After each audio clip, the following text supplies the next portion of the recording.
Assalamualaikum warahmatullahi wabarakatuh. Baiklah, materi pertemuan kedua biostatistik hari ini adalah tentang distribusi frekuensi. Distribusi frekuensi ini merupakan analisa yang umum dilakukan ketika kita melakukan penelitian dan mengolah datanya secara deskriptif ya. Analisa statistik deskriptif di dalamnya menggunakan analisis distribusi frekuensi, yaitu bentuk analisis yang menyampaikan sebaran atau distribusi dalam bentuk frekuensi yang disajinya nanti bisa kita sajikan dalam bentuk diagram maupun dalam bentuk narasi. Pengertian distribusi frekuensi: susunan data menurut kelas-kelas interval tertentu atau menurut kategori tertentu dalam sebuah daftar. Jadi nanti data yang kita miliki maka harus kita buat menurut kelas-kelas intervalnya. Data distribusi frekuensi dapat diperoleh keterangan atau gambaran sederhana dan sistematis dari data yang diperoleh. Tujuan kita melakukan distribusi frekuensi ini adalah supaya data yang kita miliki menjadi lebih informatif dan lebih mudah dipahami oleh pembaca. Beberapa istilah dalam distribusi frekuensi itu ada kelas, ada batas kelas, tepi kelas, titik tengah kelas, interval kelas, panjang interval kelas, dan frekuensi kelas. Contoh soal untuk memudahkan kita memahami istilah-istilah tersebut. Berikut data distribusi frekuensi berat badan 80 mahasiswa Poltekkes BSI.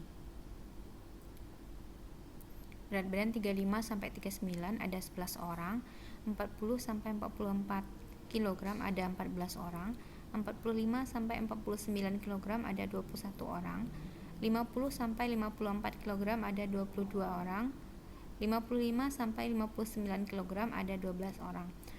Total mahasiswa ada 80 orang. Kelas ini adalah kelompok data berbentuk A kurang B. Jadi 35 sampai 39. Ujung kelas itu ada ujung atas itu 39, ujung bawah 35. Kemudian batas kelas atau ada batas bawah itu ujung bawah dikurang 0,5, berarti 35 kita kurang 0,5, dan batas atas ujung atas 39 ditambah 0,5. Nih contohnya 35 batas bawah 35 dikurang 0,5 jadinya 34,5. Batas atas 39 ditambah 0,5 sama dengan 39,5. Panjang kelas batas atas dikurang dengan batas bawah. 39,5 dikurang 34,5, jawabannya adalah 5. Titik tengah atau nilai tengah kelas didapatkan dengan setengah dari ujung atas ditambah ujung bawah. Frekuensi adalah banyak data pada setiap kelas. Adapun langkah-langkah untuk membuat tabel distribusi frekuensi ini harap diperhatikan. Yang pertama itu kita harus mengurutkan data dari yang terkecil sampai yang terbesar. Kemudian kita tentukan rank atau jarak antar data. Didapatkan jangkauan rank data terbesar dikurang dengan data terkecil. Kemudian menentukan kelas, ada berapa banyak kelas yang akan kita buat dengan menggunakan rumus Sturges.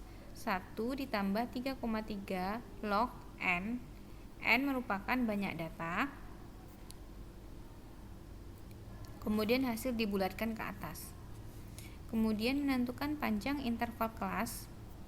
Panjang interval kelas didapatkan dengan membagi jangkauan R yang sudah kita cari sebelumnya dibagi dengan banyak kelas K. pada poin 3. Poin 2 dibagi dengan poin ketiga. Selanjutnya menentukan batas bawah kelas pertama. Yang terakhir menuliskan frekuensi kelas secara melidi dalam kolom turus sesuai banyaknya data. Contoh ya, kita langsung masuk ke contoh. Berikut hasil nilai UTS Biostatistik mahasiswa TTD Poltekkes BSI. Ini ada datanya 78, 72, 74 dan seterusnya sampai terakhir itu ada 77 sampai dan 67. Buatlah distribusi frekuensi dari data tersebut. Penyelesaian, yang pertama kita harus mengurutkan data dari terkecil sampai yang terbesar. 65, 66, 67 sampai yang data terbesar itu ada 80 dan 82. Kemudian jangkauan data terbesar dikurangi dengan data terkecil. 82 dikurang 65 sama dengan 17. Langkah selanjutnya menentukan banyak kelas yang akan kita buat dengan menggunakan rumus Sturges.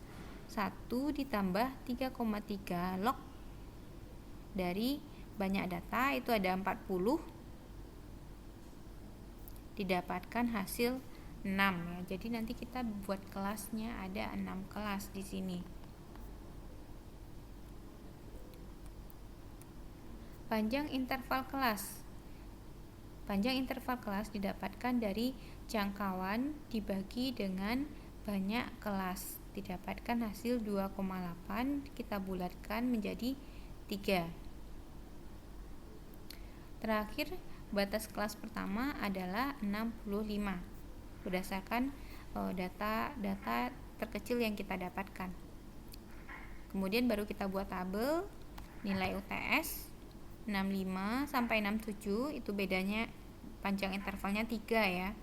65 sampai 67, 68 sampai 70, 71 sampai 73, 74 sampai 76, 77 sampai 79, 80 sampai 82. Nilai yang terbesar. Kemudian buat kolom turus untuk mencari banyak data yang terdapat pada panjang interval dari nilai UTS tersebut. Setelah dibuat kolom turus, dijumlahkan frekuensinya masing-masing kelas.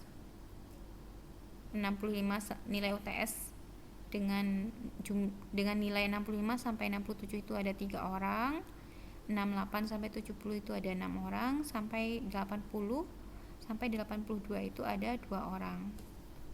Terakhir kita buat tabel ini dalam bentuk diagram atau histogram atau kurva.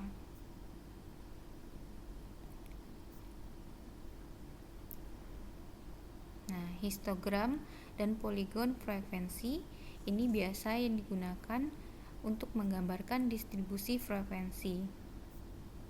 Histogram merupakan grafik batang ya. Saya rasa Bapak Ibu semua sudah tahu bergrafik batang dari distribusi frekuensi, dan poligon merupakan grafik garisnya.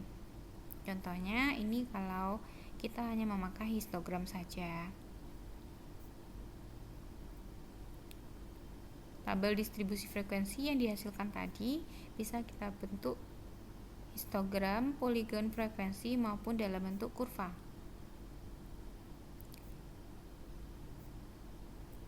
Dengan begitu, analisa statistik deskriptif dari data yang kita dapatkan dengan menggunakan distribusi frekuensi akan menjadikan data lebih mudah untuk dipahami.